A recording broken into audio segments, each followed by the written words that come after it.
Au Cameroun, 6000 femmes environ meurent suite à des complications de grossesse et 30% d'elles ne voulaient pas être enceintes quand elles l'ont été.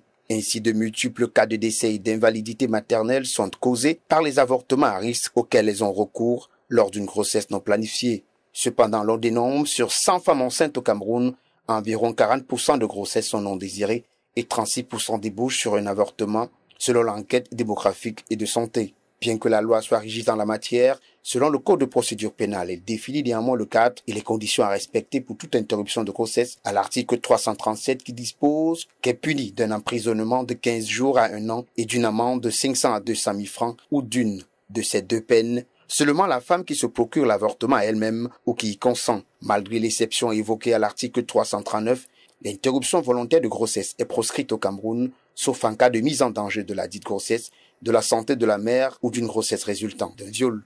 Compte tenu donc de ce caractère de pénalisation de la pratique, les chiffres avancés sont variables et inquiétants. Ainsi, selon la dernière enquête démographique et de santé EDS, réalisée en 2018, les indicateurs ne sont pas assez précis sur l'ampleur de la situation. Mais en 2011, les chiffres montrent que 7% de femmes à sexualité active déclarent avoir eu recours à l'avortement contre 5% en 2004. Cette pratique est beaucoup plus répandue chez les femmes résidant en métropole, Douala-Yaoundé, où l'on enregistre un taux respectif de 14% pour le premier et 8,5% pour le second, respectivement en 2011 et 2014. Elle est généralement faite de manière clandestine chez les adolescents. Cependant, les complications liées à l'avortement à risque ou clandestin sont l'une des principales causes de décès maternels hospitaliers au Cameroun, notamment dans les capitales, où l'âge des jeunes femmes varie généralement entre 15 et 49 ans. Au regard des chiffres alarmants, il est plus qu'urgent que les gouvernements, à travers le ministère de la Santé publique, évaluent l'écosystème de la santé sexuelle et reproductive, y compris les avortements au Cameroun.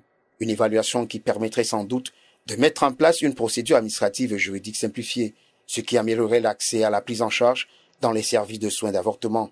Une action qui réduirait considérablement les décès liés aux avortements à risque et non sécurisés. Enfin, les autorités gagneraient à s'investir davantage dans la planification familiale afin d'économiser de l'argent.